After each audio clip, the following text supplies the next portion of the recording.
하나님은 우리를 왕의 자녀로 삼아 주셨습니다. 믿으십니까?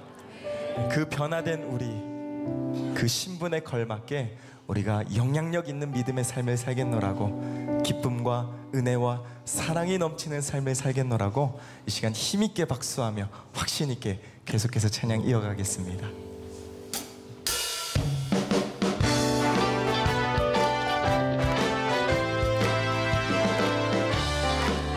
내가 예수 믿고서, 내가 예수 믿고서 제사함 받아 나의 모든 것 다 변했네. 지금 내가 가는 길 천국 길이요. 아멘. 이뤄내 내가 신뢰 나의 모든 것 변하고 그 피로 구속받았네.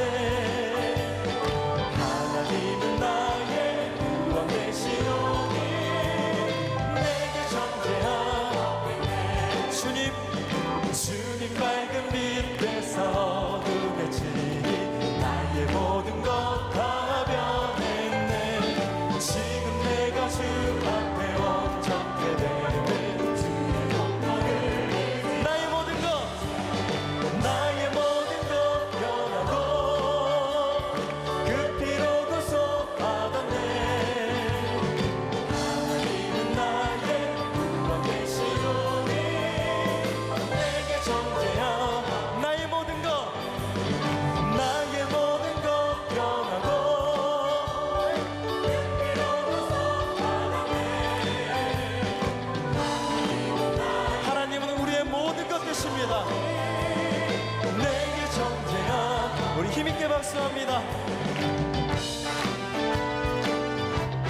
주님이 우리와 함께 하시면 우리는 다 이겨낼 수 있습니다. 내게 성령 임하고, 내게 성령 임하고 그 크신 사랑 나의 맘에 가득 채우며 모든 공포 내게서 물리치시니 할렐루야. 나의 모든 것 변하고 그 피로 구속받았네. 하나님은 나의 구원 되시오니 내게 정죄한, 한 번 더, 나의 모든 것, 나의 모든 것 변하고 그 피로 구속받았네.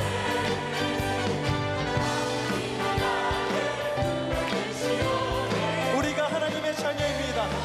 마지막으로 나의 모든 것, 나의 모든 것 변하고 그 피로 구속받았네. 하나님은 나의 구원 되시오니 내게 정죄한, 하나님은 나의, 하나님은 나의 구원 되시오니 내게 정죄한 없겠네. 우리 다시 한번 주님께 감사의 박수 올려드립니다.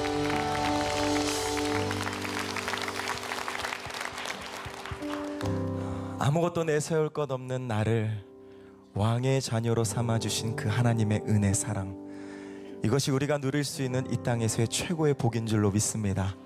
이제 우리가 하나님 앞에 믿음의 결단을 했으면 하는데요, 하나님, 어떤 순간이 온다 할지라도 하나님만 끝까지 사랑하며 섬기는 이 믿음의 찬양, 우리 삶을 걸고 함께 고백했으면 좋겠습니다.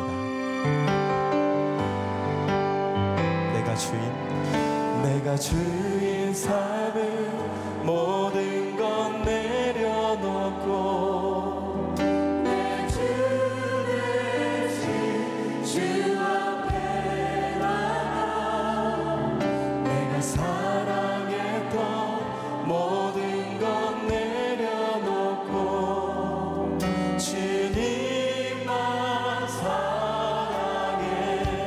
내가 주인 삶을, 내가 주인 삶을 모든 것 내려놓고 내 주 대신 주 앞에 나가 내가 사랑했던 모든 것 내려놓고 주님만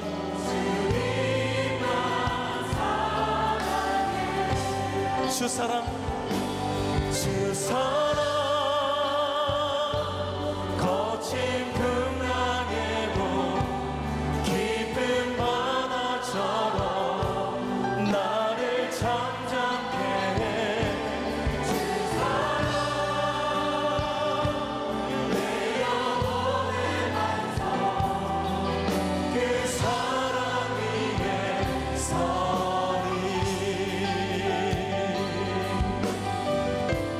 내가 주인 삼은 모든 건 내려놓고 내 주 대신 주 앞에 나가 내가 사랑했던 모든 건 내려놓고 오직 주님만 전심으로 고백합니다. 주 사랑 거친 풍랑에도 깊은 바다처럼 나를 잠잠케 해. 주 사랑 내 영혼의 반석 그 사랑 위에서 주 사랑 거친 풍랑에도 주 사랑 거친 풍랑에도 깊은 바다처럼 우리를 존재로 사랑하신 하나님 그 주님밖에 없음을 고백합니다. 내 영혼의 반석 그 사랑 위에 서리. 그래서 우리가 이렇게 고백합니다. 은혜 아니면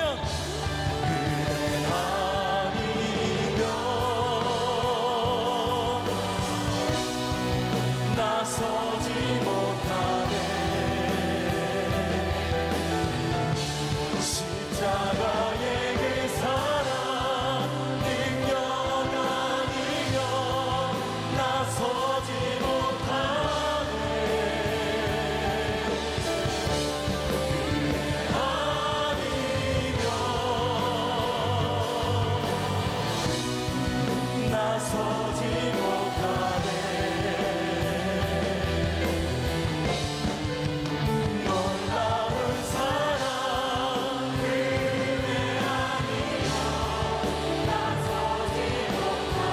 주님 앞에서 믿음의 손을 들고 은혜 아니면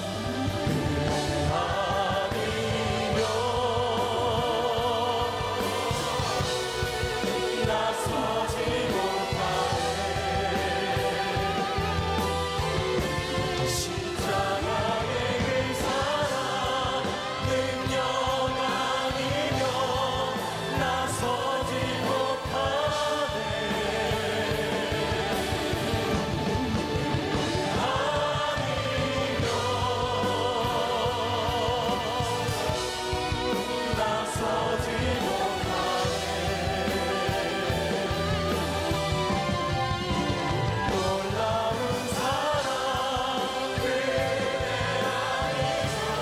시간도 함께 주실 말씀 기대하며 전심으로 기도하며 나아갑니다. 기도합니다.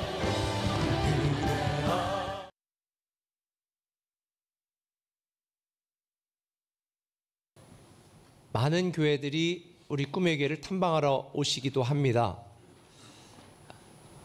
얼마 전에 제가 박사원 강의를 했는데 강의 들은 목사님들이 우리 교회 지금 부목사님들도 박사원 가정에 같이 함께 또 이제 강의를 듣고 있는데 그분들에게 이렇게 이야기를 하더래요. 안혜모 목사님 빨리 은퇴시켜야 된다.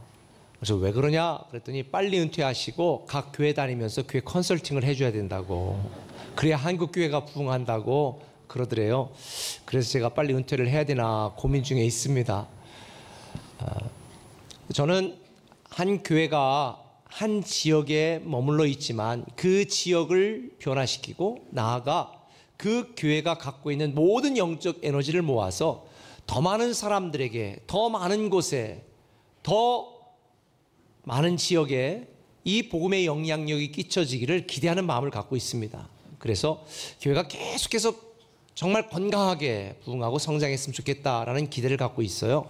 그래서 많은 분들이 우리 교회를 탐방하러 오기도 하지만 저 또한 우리 교회 리더들이 현재 안주하지 않고 더 발전하고 성장할 수 있도록 또 우리가 가서 배울 만한 그런 교회들을 탐방을 시킵니다. 제가 싱가포르에 가면 뉴 크리에이션 처치라고 NCC라고 하는 교회가 있는데 제가 그곳에 가서 우리 목회자들과 한번 보고 그 다음에 우리 세종의 리더들을 또 가서 보게 했고, 지지난주에는 제가 우리 공제 리더들을 보게 했고, 다음번에는 우리 글로리 채플 리더들을 보게 할 건데요. 여기에 가면 교회가 있습니다. 이 교회가 교회 같지 않지요? 예술의 전당 같지 않습니까? 사실은 이 건물은 저층은 다 쇼핑몰입니다. 쇼핑몰로 다 분양을 했습니다. 굉장히 큽니다. 그리고 고층에는 컨벤션 센터가 있습니다. 교회가 다른 회사와 연합해서 이 건물을 지었고, 교회는 밑에서부터 에스컬레이터를 타고 바로 올라갈 수 있는 그런 장치 시스템들이 되어 있는데, 교회 에스컬레이터 타고 바로 올라가는 입구에는 보안 검색대가 있어서 다 보안 검사를 받아야 됩니다. 많은 사람이 모이다 보니까 혹시 테러나 이런 일이 일어날까봐 그런 안내팀들이 다 하고 있는데요. 이 교회는 흔히 말하면 삼각교회입니다. 삼각교회인데, 제가 8시 반 예배 갔을 때 모인 성도들이 있습니다. 한 5,000명 정도 모입니다. 8시 반 예배에. 8시 반 예배에 한 5,000명 정도들이 모이는데, 언젠가 말씀드린 것처럼 이 교회는 화요일부터 자기가 앉을 좌석을 인터넷으로 예약을 해야 앉습니다. 그리고 제가 갔을 때 에스컬레이터 옆에 한 150명 정도가 모여 있길래 저 사람들은 뭐냐 그랬더니, 혹시 노쇼 하는 분, 예약하고 안 오시는 성도님들 대신해서 자리에 앉으려고 기다리고 있는 분들이라는 이야기를 들었습니다. 그래서 우리 세종 꿈의 교회도 사람들이 많아서 앉을 자리가 없으니까 제가 화요일부터 인터넷으로 예약을 받아서 자리를 지정을 할까라는 생각도 해보았습니다. 저는 이 교회의 규모에 대하여 이야기하는 것이 아닙니다. 이 교회처럼 건축하자고 이야기하는 것도 아닙니다. 이 교회처럼 한 번에 5,000명이 출석하는 교회, 대형 교회로 우리가 만들자는 이야기하는 것도 아닙니다. 저는 이 교회 목사님과 교회 성도들이 갖고 있는 생각과 마인드를 이야기하는 것입니다. 이 교회는 이런 생각을 갖고 있습니다. 한 교회는 한 지역, 한 건물 안에 남아있으면 안 된다. 그리고 우리가 받은 은혜를 우리만 누리면 안 된다. 우리가 받은 예수 그리스도의 은혜를 보다 많은 사람들에게 함께 나눠야 된다라는 생각을 갖고 있습니다. 그럼 어떻게 할까? 그게 두 번째 질문입니다.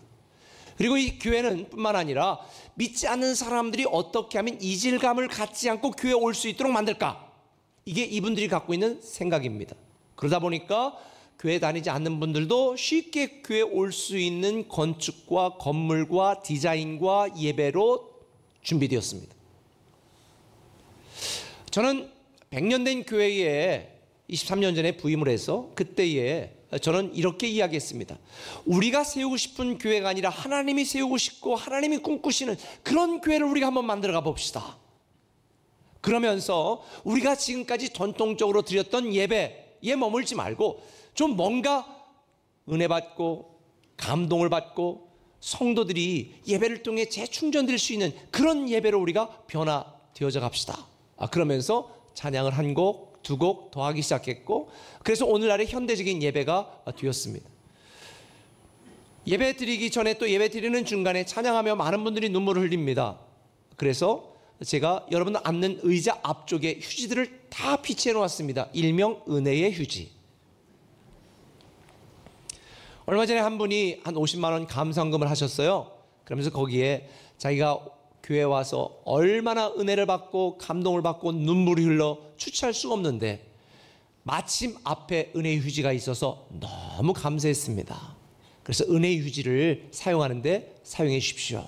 그래서 제가 그때는 한 4군데 하나씩 넣었다가 지금은 2군데 하나씩 넣으라고 이야기해서 거의 2군데 하나씩 은혜의 휴지가 비치되어 있습니다. 저는 예배뿐만 아니라 예배를 통해 우리가 영적으로 충만해지고 재충전이 돼야 되는 것뿐만 아니라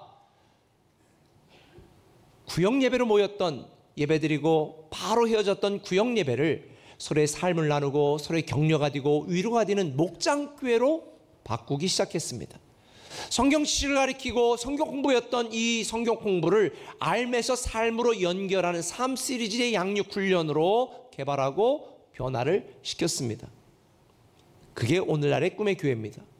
한 지역에 머물러 있는 것이 아니라 대형교회를 추구하는 것이 아니라 사람들이 있는 곳으로 나아가 더 많은 사람들에게 복음의 영향력을 끼쳤으면 좋겠다. 그게 오늘날 꿈의 교회가 멀티교회가 된 이유입니다. 저는 복음과 변하지 말아야 될 진리는 끝까지 우리가 고수를 하지만 비본질적인 것들은 바꿀 수 있다면 다 바꿔야 된다라고 이야기했습니다. 우리가 살던 대로 살면서 새로운 미래를 경험할 수 없습니다.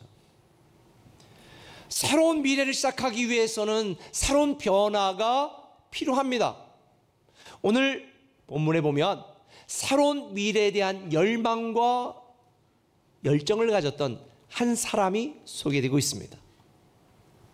오늘 본문 마가복음에 보면 한 부자청이 등장합니다. 그런데 누가복음 18장에 보면 이 사람에 대해 좀 더 디테일하게 이야기하는데 그는 관원이었다.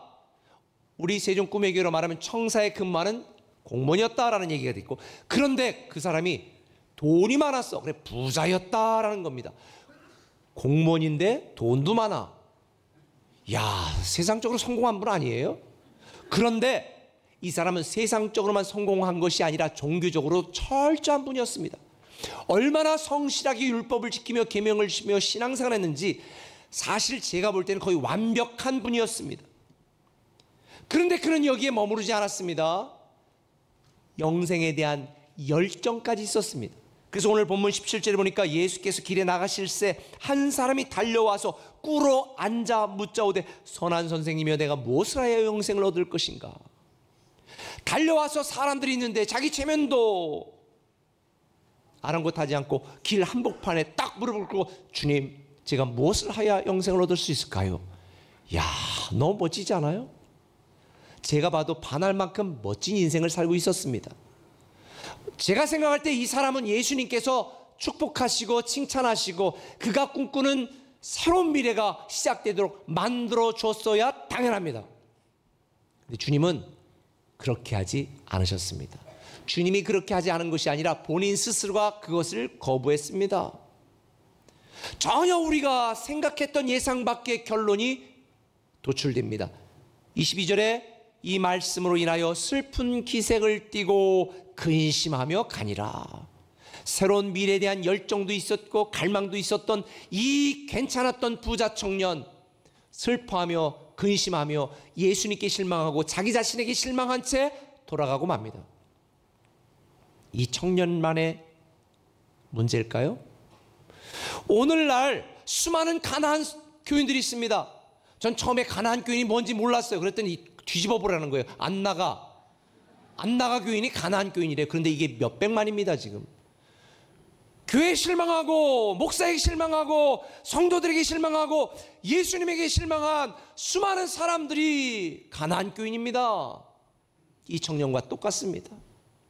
대체 왜 새로운 미래에 대한 새로운 축복에 대한 열망은 있는데 그 축복을 누리지 못하고 새로운 미래를 경험하지 못하고 쓸쓸히 돌아서 가나안 교인이 되었을까? 제가 늘 강조하는 거지만 중요한 사실이 있습니다. 믿음의 열심만 내지 마시고 믿음의 핵심을 잡아야 된다는 것입니다. 할렐루야. 오늘날 한국 교인들보다 더 열심히 있는 성도도 어디 있습니까? 새벽기도가 한국만 있잖아요. 한국에서 목회하기 참 힘듭니다. 열심히 있는 성도들을 능가한 열심을 내야 되는데, 그런데 여러분, 열심보다 중요한 게 믿음의 핵심이라고 여러분에게 말씀을 드렸습니다. 우리가 하던 대로 해서는 성공할 수 없고 살던 대로 살아서는 성공할 수 없으며 믿던 대로 믿으면서 축복을 경험할 수 없습니다. 여러분이 새로운 미래가 시작된 줄 믿습니까? 그러면 새로운 변화도 시작돼야 됩니다. 새로운 미래를 위한 변화, 첫 번째 한번 따라 합시다. 생각의 방식이 바뀌어야 된다. 생각의 방식이 바뀌어야 됩니다. 오늘 본문 17절 같이 한번 읽어보겠습니다. 예수께서 길에 나가실새 한 사람이 달려와서 꿇어앉아 묻자오되 선한 선생님이여 내가 무엇을 하여야 영생을 얻으리이까. 이 청년은 내가 무엇을 해야 영생을 얻을 수 있을까라고 하는 율법주의적인 신앙을 갖고 있었습니다. 율법주의적인 신앙. 내가 무엇을 해야 구원을 받을 수 있을까? 영생을 받을 수 있을까? 그런데 여러분, 영생은 내가 노력하고 애쓰고 섬기는 것에 대한 보상이 아닙니다. 영생은 우리가 무엇인가를 해서 얻어내는 게 아닙니다. 영생은 아무런 조건 없이 주어지는 하나님의 은혜요 선물인 줄 믿으시면 아멘. 우리는 우리 신앙에 대한 생각의 방식을 바꿔야 됩니다. 그런데 불행하게도 오늘날 많은 성도들이 율법주의적인 신앙을 갖고 있습니다. 그런 생각을 갖고 있습니다. 그 율법주의적인 신앙 기준을 가지고 목사 저러면 안 되는데, 목자 장로가 왜 저런 식이야, 쟤는 교회를 몇 년을 다녔는데 아직도 저래, 늘 서로 정죄하고 비판합니다. 만일 여러분 가운데에 다른 성도나 교회나 목사를 비판하는 여러분만의 기준이 있다면 여러분은 율법주의적인 신앙입니다. 율법주의 신앙은 끊임없이 정죄합니다. 바리새인들이, 사두개인들이 말했습니다. 우리는 그렇게 하지 않았는데 예수님은 왜 그렇게 했습니까? 우리는 이렇게 하지 않았는데 제자들은 왜 그렇게 합니까? 안식일에 어떻게 배고프다고 밀을 까서 먹을 수 있습니까?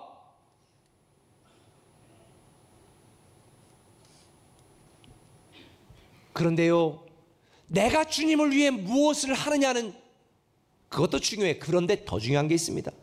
주님이 원하는 무엇이 되느냐, 주님이 원하는 어떤 사람이 되느냐가 훨씬 더 중요한 거예요. 주님이 원하는 어떤 사람이 되면 우리는 무엇인가를 하게 되어 있는데, 오늘 많은 성도들이 어떤 사람이 되느냐보다는 무엇을 할 것인가, 무엇을 하고 있는가에 더 많은 관심을 기울이고 있습니다. 율법도 중요합니다. 그런데 하나님 앞에선 내 존재가 더 중요합니다. 무엇을 하느냐보다 중요한 건 어떤 사람이 되느냐입니다. 무엇을 하는 율법주의적인 신앙에 나는 하나님의 은혜를 받은 자라고 하는, 내가 어떤 사람이 되는지, 어떤 사람인지를 아는 것이 중요해요.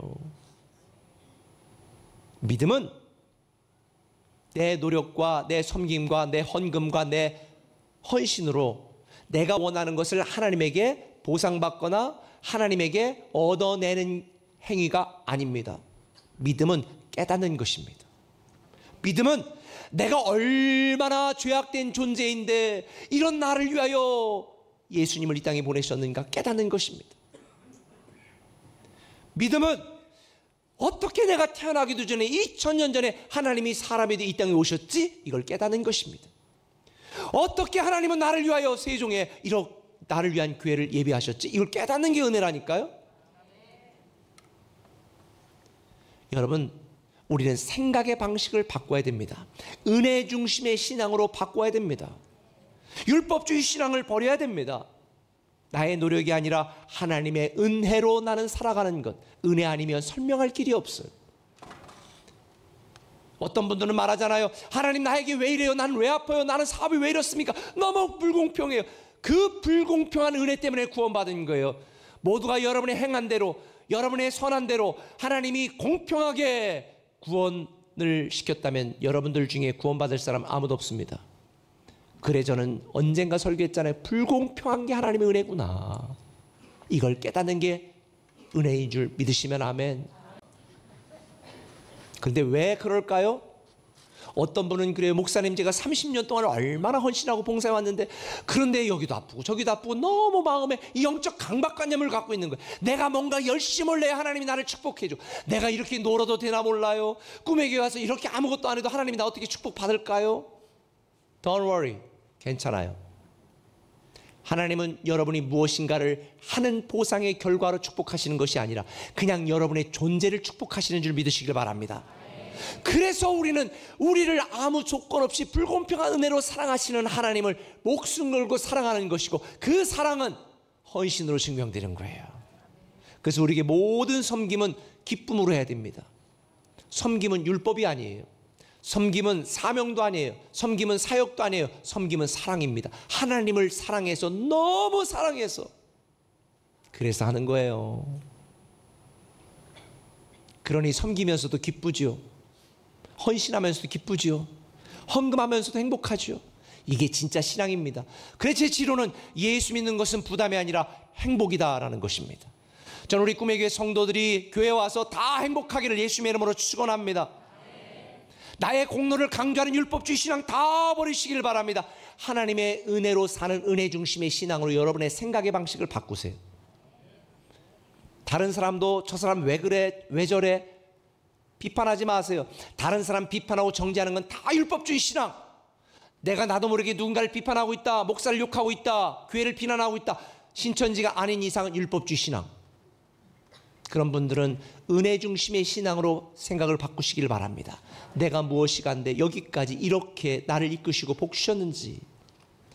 그래서 여러분은 여러분의 자신을 하나님께 증명할 필요가 없어요.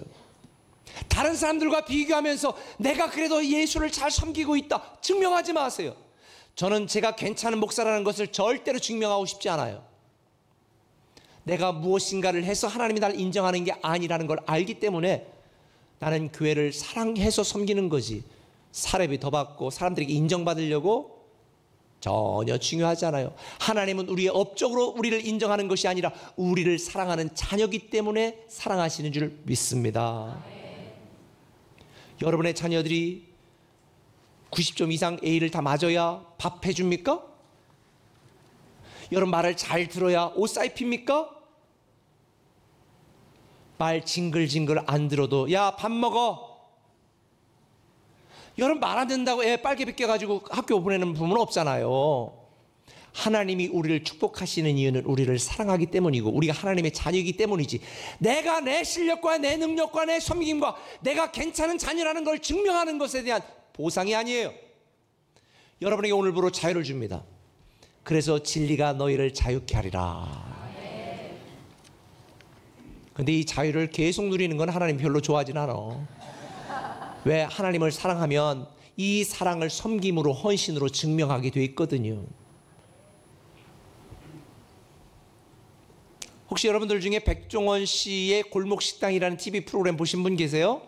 거기에 보면 이 프로그램은 자영업자들에게 창업과 폐업이 가장 빈번한 음식 업종을 돕기 위해서 그렇게 했대요. 근데 거기 나오는 주인들이 대부분 뭐라고 그래요? 내가 재료를 얼마나 신선하게 쓰고 내가 얼마나 새벽부터 이렇게 막 최선을 다하는데 왜 대체 장사가 안 되는 거예요? 그 주인들의 대부분의 질문은 뭘까요? 주인의 관점입니다. 내가 이렇게 하는데 왜 안 되냐? 소비자들 참 문제다. 이걸 몰라보고.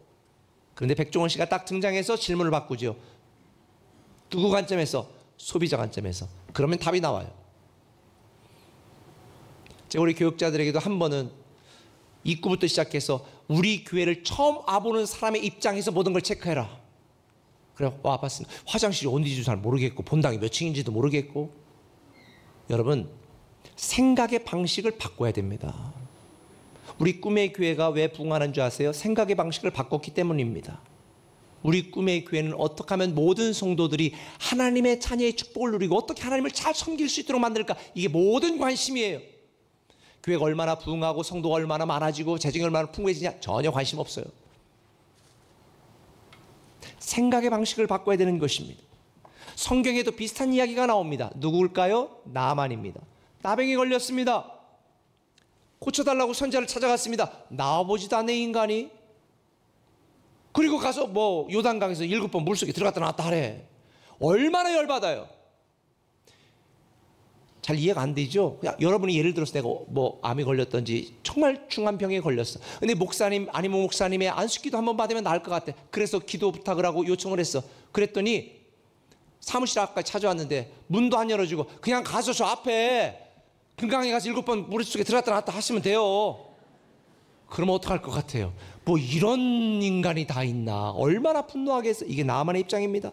그래서 열왕기하 5장 11절을 보니까 나만이 도로 가다가 이렇게 말합니다. 나만이 노하여 물러가며 이르되 내 생각에는 그가 내게로 나와서 그의 하나님 여호와의 이름을 부르고 그의 손을 그 부위에 흔들어 나병을 고칠까 하였노라. 누구 생각에? 내 생각에. 근데 자기 생각하고 전혀 선자의 말이 다르니까 너무 분노했어. 분노하는 나만을 보면서 종들이 뭐라고 말? 그런데 여기까지 한번 왔는데 그래도 한번 생각의 방식을 바꿔보시죠. 한번 말씀드려 해보는 게 어때요? 그래서 물속에 7번 나왔다 들어갔다 했더니 그의 살이 어린아이 살처럼 희고 깨끗하게 되었더라. 여러분, 저는 여러분들이 생각의 방식을 바꾸시기를 예수님의 이름으로 축원합니다. 할렐루야. 혹 여러분의 삶에 여러분이 견디기 힘든 어려움과 고통과 괴로움이 있다면 하나님, 내가 뭘 잘못했길래 이래요? 나보다 더 잘못 산 인간들은 건강하게 잘 사는데, 이렇게 생각하지 마시고 하나님이 이를 통해 하나님과 더 친밀해지기를 원하는구나, 하나님만 더 바라보기를 원하는구나, 하나님이 이를 통해 내 믿음의 성장과 성숙을 기대하시는구나. 생각의 방식을 바꾸면 범사에 감사하고 범사에 감사한 그 마음으로 치유되고 회복되고 새로워지게 될 줄 믿습니다. 그런데 생각의 방식만 바꿔서는 안 돼요. 생활의 방식을 바꿔야 돼요. 한번 따라합시다. 생활의 방식을 바꾸라. 한번 같이 읽어볼까요? 20절 시작. 그가 여짜오되 선생이며 이것은 내가 어려서부터 다 지켰나이다. 내가 어려서부터 다 지켰다는 거예요. 누가? 내가.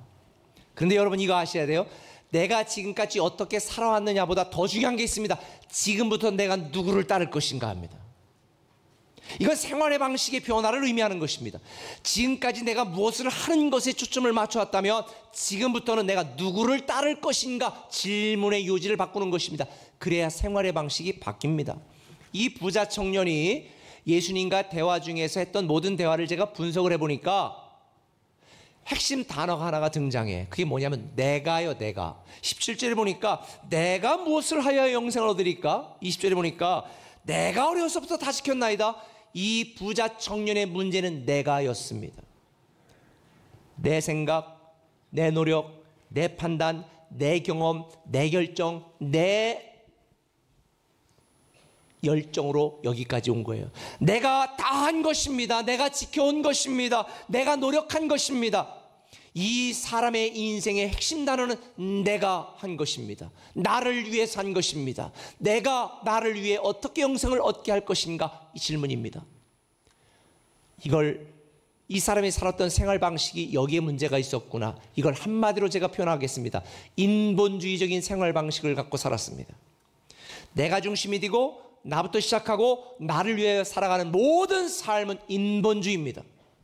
인본주의적인 생활 양식을 갖고 살아갈 때에 절대로 영적인 축복을 받을 수가 없습니다. 인본주의의 반대가 뭐예요? 신본주의입니다. 신본주의는 뭘까요? 하나님에서 시작하는 것입니다. 누구를 위해서? 하나님을 위해서. 누가 중심이 되고? 하나님이 중심이 되고. 인본주의는 나부터 시작해 나를 위하여 내가 중심이 되는 게 인본주의고, 하나님을 시작해 하나님이 중심하고 하나님을 위한 것이 신본주의입니다. 결국 이 부자 청년의 문제는 인본주의적인 생활 방식이었습니다. 그런데 이게 청년의 이야기가 아니라 오늘날 사실은 대부분의 성도들의 이야기입니다. 왜 우리가 그토록 오랫동안 하나님을 믿으면서도 영적인 하나님의 축복과 놀라운 새로운 미래를 경험하지 못하는가? 영적인 세계와 영이신 하나님을 믿으면서 우리는 인본주의적인 생활 방식으로 살아가니까. 여러분, 저는 여러분들이 인본주의적인 생활 방식을 신본주의적인 생활 방식으로 바꾸시기를 예수님의 이름으로 축원합니다. 하나님이 내 인생의 중심이 되어야 돼요. 지금까지 어떻게 살아왔느냐보다 앞으로 누구를 따를 것인가, 내 계획, 내 감정, 내 판단을 따를 것인가, 내 이기심, 내 자존심을 따를 것인가, 하나님의 계획, 하나님의 말씀, 하나님의 생각, 하나님의 뜻을 따를 것인가, 하나님이 중심으로 살아갈 것인가. 나를 위해 살아왔던 것을 하나님을 위하여 살아가는 것이 신본주의적인 생활 방식의 차이입니다. 알다시피 10명의 정탐꾼들이 가나안 땅을 정탐했을 때 그들은 새로운 미래가 펼쳐질 가나안 땅을 유업으로 받지 못했습니다. 왜 그랬을까요? 그들은요, 우리가 보기에 우리는 메뚜기 같다, 그 땅은 못 들어간다, 우리는 다 죽었다 통곡하고 울었습니다. 철저히 인본주의적인. 그런데 여호수아 갈렙은 그들은 우리의 밥이라, 하나님이 그 땅을 주셨으니 하나님이 그 땅을 취하게 하시리라. 그들은 신본주의적인 생활 방식으로 살았습니다. 신본주의적인 생활 방식으로 살았던 여호수아 갈렙은 가나안 땅 새로운 미래를 경험했고, 인본주의적인 생활 방식으로 좌절하고 절망했던 10명은 새로운 미래가 펼쳐질 가나안 땅 앞에서 그 땅을 대체한 40년의 광야 생활로 미련하고 말았습니다. 왜 오늘날 많은 성도들이 새로운 미래 가나안 땅을 경험하지 못하고 그 목전에서 여전히 40년의 광야 생활을 헤매고 있는가? 생활 방식을 바꾸지 않아서 생활의 방식을 바꾸시기를 바랍니다. 할렐루야. 제가 20여 년 전에 읽고 제 인생에 큰 도전과 울림을 주었던 책이 있습니다. 스티븐 코비가 쓴 성공하는 사람의 7가지 습관이라는 책인데요. 주도적이 되라부터 시작해서 소중한 것을 먼저 알아, 뭐 이런 그 내용들이 저는 지금까지도 제 삶의 중요한 부분들이 다 그대로 녹아져 있는데, 근데 이분이 그 뒤에 책을 한 권 더 냈어요. 성공하는 사람들의 8번째 습관. 근데 성공하는 사람의 8번째 습관은 그 7가지 습관 외에 또 다른 습관을 말한 게 아니라 이 8번째 습관은 이겁니다. 우선순위. 삶의 우선순위. 오늘 본문에 보면 주님은 부자 청년에게 이렇게 말합니다. 21절 같이 읽습니다. 예수께서 그를 보시고 사랑하사 이르시되 내게 아직도 한 가지 부족한 것이 있으니 가서 내게 있는 것을 다 팔아 가난한 자들에게 주라. 그리하면 하늘에서 보화가 내게 있으리라. 그리고 와서 나를 따르라 하시니. 예수님께서 부자 청년을 보시고 얼마나 기특해 사랑하시고 말씀하면서, 야, 그런데 한 가지 부족한 게 있어. 내 가진 거 다 팔아가지고 가난한 자들 주고 나 쫓아와 그랬어요. 쫓았으면 새로운 미래가 열렸을 텐데 이 청년은 슬퍼하며 근심하며 돌아갔습니다. 이때 이 청년은 예수님의 예상하지 못한 말씀에 당황하고 놀랬죠. 그런데 사실은 이 청년보다 주변에 있는 제자들이 더 놀랬어요. 마가복음 10장 24절 보니까 제자들이 그 말씀에 놀라는지라. 근데 여러분, 제자들만 놀랬을까요? 지금 우리도 놀래고 있을까요? 우리도 놀래고 있습니다. 제가 변화의 삶 양육하면서 이런 내용이 있어가지고, 여러분 어떻게 다 팔고 다 팔아서 부모 찾아 형제보다도 주님을 따를 각오가 되어 있습니까? 그랬더니 그냥 11조까지는 어떻게 드리겠는데. 이게 굉장히 당황스러운 말씀이에요. 그런데 여기에서 놀랐다라는 말은 이해하지 못했다라는 뜻입니다. 다시 말하면 제자들도 청년도 지금 저와 여러분도 이해하지 못하고 있다는 거예요. 주님은 무소유를 주장하는 게 아닙니다. 설명절도 가지 말고 부모와 처자와 형제를 무시하라는 말도 아닙니다. 주님이 말씀하는 핵심적인 요지가 무엇일까요? 인본주의 신앙을 신본주의로 바꾸라는 거예요. 다시 말하면 우선순위를 말하는 거예요. 내가 내 인생의 중심이 아니라 하나님이 내 인생의 중심이라는 거예요. 하나님이 주신 모든 것 우리는 누리고 감사하고 베풀면서 살아요. 근데 결정적일 때 누구를 선택해야 되는 거예요? 하나님을 선택하라는 거예요. 근데 불행하게도 오늘날 대부분의 성도들은 평소에는 다 하나님을 선택해. 얼마나 믿음이 좋은지 몰라. 근데 결정적일 때 누구를 선택해요? 자기 이익을 선택해요. 그런데 여러분, 사랑하면 사랑하는 사람이 중심이 되게 되어 있습니다. 제가 여기 보면 사렙과 가브나 뭐 이런 양육을 하면서 이야기하다가, 어떻게 아브라함처럼 이삭 바칠 수 있습니까? 그러면 우리 애는 못 바칠 것 같아요. 남편은 얼른 바치죠.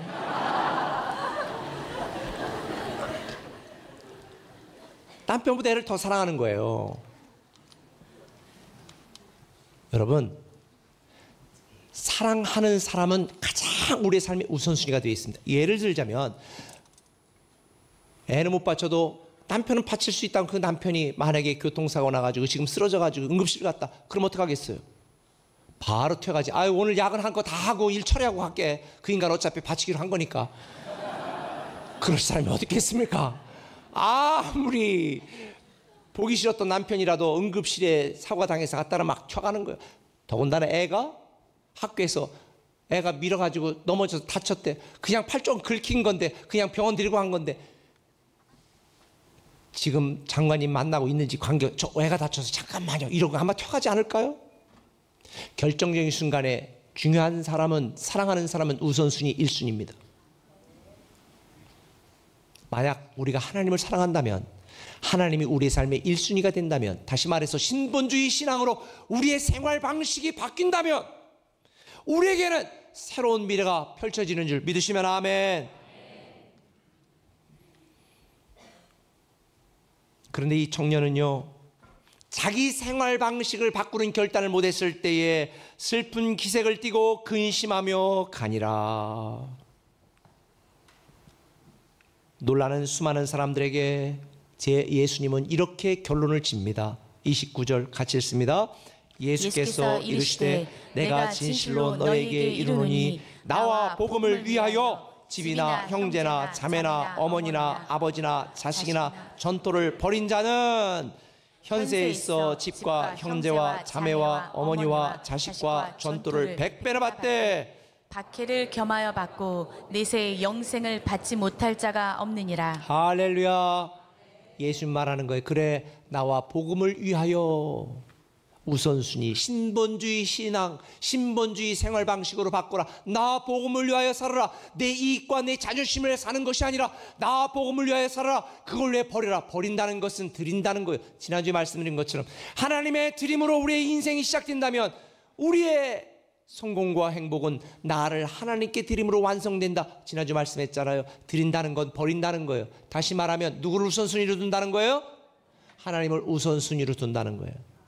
저는 여러분이 먼저 그 나라와 그 의를 구하는 하나님을 우선순위로 두는 이 신본주의적인 생활 방식으로 바꾸는 순간 여러분에게는 새로운 미래가 시작된 줄 믿으시면 아멘. 예수님의 리더십이라는 책을 쓴 마이클 머독이 그래서 이런 얘기를 했습니다. 일상생활을 바꾸지 않는 한 인생은 바뀌지 않는다. 일상생활을 바뀌지 않는 한, 바꾸지 않는 한 인생은 바뀌지 않는다. 습관이 가치관입니다. 여러분의 습관이 가치관입니다. 언제 결심? 결심 평생 안 해요. 천국 갈 때까지 안 합니다. 제가 예언할게요. 그냥 지금 여러분의 삶이 여러분의 가치관이에요. 그래서 우리는 우리의 생활 방식을 바꿔야 되는 거예요. 인본주의에서 내가 중심이 되는 인본주의에서 하나님이 중심이 되는 신본주의로. 내가 무엇인가를 해서 얻어내려고 하는 율법주의 신앙에서 하나님의 은혜에 감사해 하나님께 목숨 걸고 하나님을 사랑하여 우리의 헌신으로 섬김으로 증명하는 이 은혜 중심의 신앙으로 생각의 방식이 바뀌지 않으면 새로운 미래는 시작되지 않습니다. 저는 여러분들이 오늘 이 말씀을 듣고 여러분의 생각의 방식이 바뀌고 여러분의 생활의 방식이 바뀌어서 하나님이 여러분에게 이미 시작하신 새로운 미래가 여러분에게 완성되기를 예수님의 이름으로 축원합니다.